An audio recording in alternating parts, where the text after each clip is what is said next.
বর্তমানে বেশিরভাগ মিডিয়াকে কেন গদি মিডিয়া, চটি চাটা মিডিয়া, অন্ধভক্ত মিডিয়া বলা হয়? জানতে হলে এই বোনটির কথা শুনুন। তিনি 5 বছর সাংবাদিকতা করেছেন। पत्रकार मैंने मीडिया में, टीवी मीडिया में 5 साल काम किया है और एक चैनल नहीं 2-2 चैनलों में काम किया है। यकीन मानिए, जब कोई भी खासतौर से क्राइम, अगर कोई कांड हो रहा है, लड़की की हत्या हुई है, तो सबसे पहले रिपोर्टर से पूछा जाता है कि आरोपी मुसलमान है क्या। ठीक, एक मैं आपको अपना बता देती हूँ कि मैं लाइव खड़ी थी, उसमें 5 आरोपी थे, एक मुसलमान, 4 हिंदू। एक लड़की का मर्डर हुआ था दिल्ली में ही। मुझे एंकर ने जब एड वगैरह चलने लगा तो पूछा कि ये बताओ मुसलमान भी है ना, वो तो मुख्य आरोपी होगा। मैंने बोला मुख्य आरोपी वो नहीं है, मुख्य आरोपी पांचों के पांचों हैं, बल्कि हिंदू जो है तीनों, वो चारों, उनका ज्यादा रोल है। बोला नहीं, लेकिन मुसलमान है ना उसमें से एक आरोपी। अच्छा, मैंने बोला हाँ है। अगली बार सेगमेंट में मैं देख रही हूँ कि मुख्य आरोपी ये खान। ठीक, तो इस स्तर की भी चीजें वहां पे होती हैं।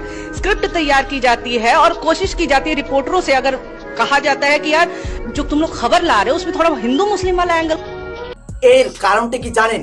কারণ আমাদের দেশে 80% হচ্ছে হিন্দু আর বাকি 13 থেকে 14% হচ্ছে মুসলিম।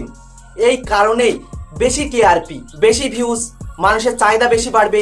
রাজনৈতিক মহলে ভোট ব্যাংকের কারণে বিভিন্ন দিক থেকে মুসলিমদেরকে ফ্রন্ট পেজে আনতে হবে। ছোট খারাপ কাজ কিন্তু সেটাকে বড় করে দেখাতে হবে, কিন্তু নন মুসলিমরা অনেক বড় খারাপ কাজ করলেও সেটাকে ছোট করতে হবে। কারণ ওই যে 80% আর 14%, ওই যে ভোট ব্যাংক, বেশি টিআরপি, বেশি ভিউজ, মানুষের চাহিদা বেশি।